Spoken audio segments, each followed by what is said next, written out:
माझ्या प्रिय विद्यार्थी मित्रमैत्रिणींनो, नमस्कार. गेल्या 3 दशकांच्या प्रवासामध्ये मी हजारो चेहरे बघितलेत, हजारो स्वप्न फुलताना पाहिलीत आणि अनेक पिढ्यांना घडताना अनुभवले सुद्धा. आज इतक्या वर्षांच्या अनुभवानंतर तुमच्या या शिक्षिकेला, तुमच्या गुरुला तुमच्याशी संवाद साधायचा आहे. आपण सगळ्यांनी आयुष्यात काय करायला हवं आणि काय टाळायला हवं, हाच तर आजचा विषय.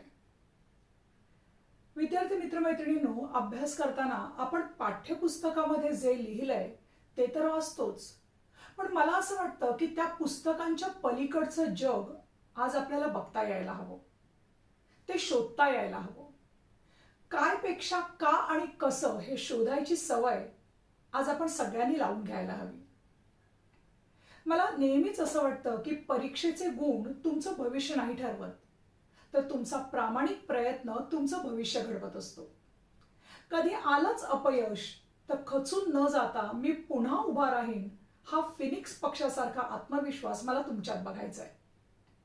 ज्या निसर्गाने आपल्याला अन्न पाणी दिलंय, ज्या आईवडिलांनी आपल्याला लहानाचं मोठं केलंय, ज्या शेतकऱ्यांमुळे आपल्या ताटामध्ये अन्न येते आणि ज्या सैनिकांमुळे आपण सुरक्षित आहोत, त्या सर्वांबद्दल आपल्या मनामध्ये कायम कृतज्ञता असायला हवी.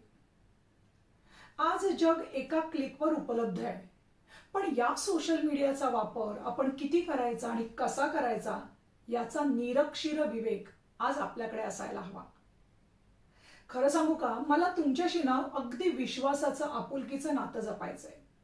तुम्ही वर्गामध्ये शांत बसावं ते मी ओरडेन या भीतीने नाही, तर मी तुमच्यासाठी घेत असलेल्या मेहनतीचा आणि वेळेचा तुम्ही आदर करता म्हणून.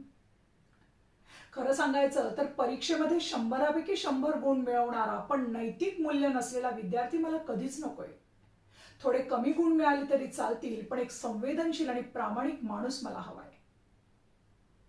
माझी तुमच्याकडनं हीच एक छोटी विनंती आहे. आपण आयुष्यामध्ये जिथे जाऊ तिथे आपल्या वागण्यातून, आपल्या विचारांमधनं आणि आपल्या कार्यामधून एक सुजाण, संवेदनशील आणि जबाबदार नागरिक दिसायला हवा.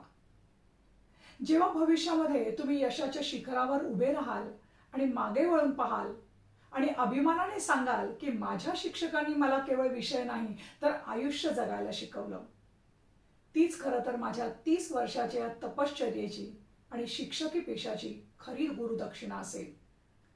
चला तर मग थोडा विचार करूया, अंतर्मुख होऊया आणि आजपासून एका उत्तम माणसाच्या प्रवासाला सुरुवात करूया.